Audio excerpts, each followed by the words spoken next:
Hello everyone, Andrew here, and today we are going to be talking a little bit about birthdays, because birthdays are that crazy thing that happens once a year, and I don't go around, like announcing my birthday to people and being like, hey, you better buy me a gift for my birthday. But Tealgamemaster, who's a super cool guy, who I'm sure all of you have heard about if you've been following my channel for a little while now, he completely went out of his way, remembered my birthday completely on his own, which took place at the end of last month, and he sent me a present, which is in this package, and he wrote my address in like super massive letters and numbers, which is super cool, because you can never be too careful when you're putting your address on a package.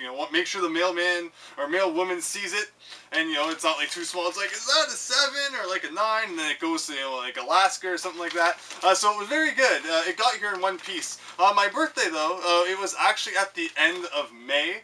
And from what it looks like, Teal sent this about 2 weeks before my birthday. It's really weird because Teal lives in like this crazy place known as Europe, and I live in this even crazier place known as Canada. And I mean, I guess I referred to his place by the continent and mine by the country. The point is, though, he has sent me things in the past which have shown up in like a week after sending it. And then there's sometimes when he sends me things and they show up like a month or two after he sends it. And the same for me when I send things to Teal. So this in the case of this item, it showed up a little bit after my birthday. But we're not going to complain. Because this is super cool and you totally didn't have to send me anything, and I appreciate it so much. So I mean, we're going to be opening this up. We're going to get our trusty knife. We also have scissors should they be needed. I don't even know what is going on here. I don't know if I'm going to have to cut or anything like that. So let's see what we've got. How should I do this? Well, I am opening it if I don't end up cutting.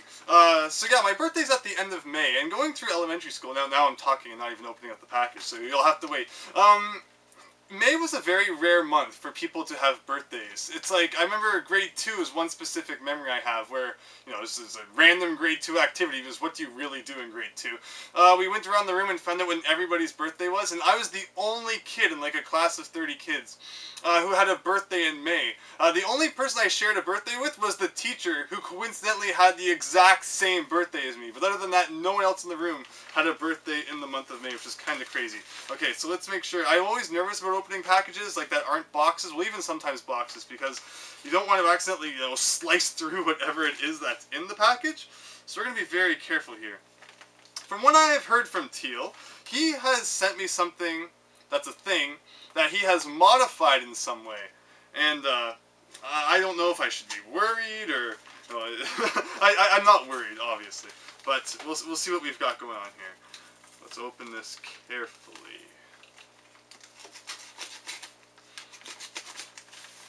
Slowly. I think we've got it. It's a bubble package, so I don't want to go too nuts with the knife here in case we do accidentally end up damaging something. But I have no idea what to expect inside of this thing. So let us see. Oh, okay. So we have a package, and then inside it looks like we have something else that is in even more bubble wrap. So inside, is that all? Yes, that is all. We have bubble wrap with more paper. So I could have gone on about my story while getting the additional bubble wrap off, although I do want to concentrate on this and, not ramble on about stories, and then slice my hand off or something like that with this knife, although luckily the tape is coming off quite nicely. So, I mean, thank you so much again. Like, I totally wasn't expecting anything for my birthday, like I said, but for Teal, to go out of his way and remember my birthday, and I didn't, remind him that it was coming up or anything like that. He's just like, I sent you a gift. I'm like, that's incredible. You totally didn't have to, so thank you so much. And I'm super excited to find out what's going on here, although I'm being very careful, because the last thing I would want is for your package to come all the way from Europe land, and then I would, break it before opening it. That would not be very good. Okay, almost there. This is recording, right? There's nothing worse than looking up at the camera and being like, oh, it's totally not even recording. I've totally never done that before. Okay, so inside the additional bubble wrap, we have another wrapped thing. How do we want to open this? Opening presents is just like the craziest thing. Okay, I think we'll start from this side here. Is everything on camera? Everything good? Oh god, oh god. Okay, so I did an announcement video recently that Tealgamemaster and I are once again playing Bratz on wow, I can't even think. basically, this is what he sent me. He sent me a Bratz doll with the famous stoplight makeup design, which anyone who has watched our Bratz, well, I can't even speak, this is the most ridiculous thing, our Bratz playthrough. Well, no, this is the most ridiculous thing, because I think I mentioned in my last update video, part of the fun is seeing what kind of crazy things you can do to these people. And, yeah, one of our glorious creations was the stoplight, which became, you know, the most gigantic makeup fad of like 2014. It was incredibly popular. I'm pretty sure like you couldn't go outside without seeing someone who did it. So Teal, I would like to hear the story about him going to the store and buying the Bratz doll. And he must have come home and, you know, did our beautiful makeup design on a Bratz doll, which is absolutely incredible. This is exactly what I wanted for my birthday. My birthday is now officially complete. So there you go. Teal, in all of his artistic ability, has sent me this incredible piece of artwork, which I will find an incredible spot for this. As, you know, whenever people come over to my video game collection, you know, they see the cabinets and they see the games. But I'm going to make sure that this has a spot, so that when people come down, even among all of this, they will say, what is that thing? And I will go through the story of what exactly this is. Because this is incredible, the fact that Teal actually did that. Our Bratz playthroughs are always a lot of fun, and it's just ridiculous, because I never knew what we were going to get into when we actually played the first one. It's just such a dumb game. And the fact that we played 3 of them and somehow survived, that's really silly. That is really awesome and silly. And like I said, I will find a place for this, so that, you know, even among the video games, people will say, what's that? And I will just, you know, tell them the tale of how the stoplight came to be.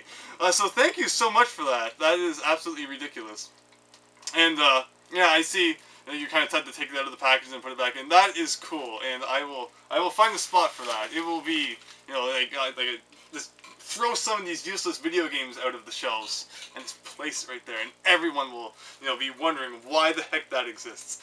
This is awesome, and I will link to the video in which this happens, in case people have not seen that. Because, yeah, we once again played through another Bratz game, and then there's just so many, I don't even know why we play these games. They're just the most ridiculous games. But we did, and the point is that how am I going to explain this to anybody? It's awesome. The stoplight, you know, this best makeup thing ever. That is cool. Thank you so much. Again, you totally didn't need to send me anything, but that was worth the wait. Even though, like I said, my birthday was at the end of May. It's almost the end of July. No, wow, not even July. Almost the end of June. Why are the 2 months so similar? That is so cool. So thank you so much for that.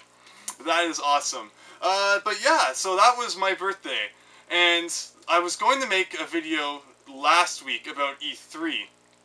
But there wasn't anything that I like super wanted to get into. Like, I was a little bit let down by Nintendo's press conference, or it's not even a press conference anymore, their Direct thing, because I felt like a lot of it was things that we already know exist, like, you know, Yoshi's Woolly World and Mario Maker. It's like, stop talking about Mario Maker. It's like at the Nintendo World Championships, it's like, oh my gosh, look, you can like make World 1-1 all evil again, and I'm just like, wow, the year 2000 called and it wants its completely unoriginal idea back. It's like, people have been able to like mess up 1-1 from Super Mario Bros. 1 since, you know, Super Mario Bros. 1 level editors were created on computers, like, end of 1990s. Like, it's not anything new. I think that's kind of why Mario Maker bothers me. Is Nintendo's like, oh my gosh, you can finally make your own Mario levels. There's no way you could ever have done that before. Meanwhile, it was like the end of the 90s when NES level editors started to pop up, and then like early 2000s when Super Nintendo level editors started to pop up, like Lunar Magic, and then near the end of the I think I said that. Beginning of 2000 was Super Nintendo, and then kind of near middle to end of 2000 was N64. So, like, anyone who's had access to technology, making your own Mario levels is not anything new. In fact, things like Lunar Magic and other level editors have way more ability than what Mario Maker has from the looks of it so far. So I guess that's why I'm only semi-impressed by it. And you know, like, every single level out there is just going to be like, impossible 1-1. There will be a very few select really good levels, and then it'll be like 95%. It was just like, here's 1-1 with like a million blocks and munchers everywhere. Although I don't know, yeah, there must be a way to put munchers in. Either munchers or just put like a million piranha plants. But that's basically my my opinion of Nintendo's E3 in a nutshell. Plus Mario and Luigi Paper Jam, I was really looking forward to like a new Paper Mario RPG with like just, you know, a normal one, like a true sequel to Thousand Year Door. That's why I was a little bit let down by that. It doesn't make any sense to me. It's like Nintendo has no problem with just, you know, rehashing series with like new levels. Like you have, what do we get, like 4 new Super Mario Brothers games in like 6 years? And you know, it's similar to, you know, like the Pokemon formula. I mean, yeah, it's a new Pokemon game, but you start at the town, you take 1 of 3 Pokemon, you go through other towns, you get badges, you beat like Team Evil along the way, and then you beat the Pokemon League. So it's kind of the same formula, but it's like with Paper Mario for some reason. I think Miyamoto one night probably had like a dream where Thousand Year Door was chasing him, and now just like, never wants to make a Paper Mario game like that again. So it's kind of disappointing, especially, I mean, it does look more like a Mario Luigi game than a Paper Mario game. I just want Paper Mario 3 Nintendo with badges, partners, and star points. That's it. No more crazy gimmicks with stickers or anything. Just Paper Mario 3. That was like my one dream for this year's E3, and it didn't come true. So instead we got Metroid Prime Paintball that has nothing to do with Metroid Prime, and the video had like 30,000 dislikes and like 500 likes, and that was the funniest part of E3 for me. But this video's not about E3. I thought I would just give my quick spiel. This is cool. Thank you, Teal. I will find a spot for this immediately after editing this video. Thanks for watching this. Thanks again, Teal. I hope you enjoyed my spiel about E3. I hope you enjoyed hearing about this beautiful thing that is going to go on display. And check out the link because it's absolutely ridiculous. And I hope to see you next time for something different. I have some pickups to do soon. Don't think I've talked about that yet. It's funny, after my last pickup video I was going on about how there wasn't too much around, and then garage sale season kind of started, and it's been a good season so far, so there'll be some things to talk about in the near future. But until then, thanks for watching, hope you enjoyed, hope to see you next time for something different, so thank you, and see you then.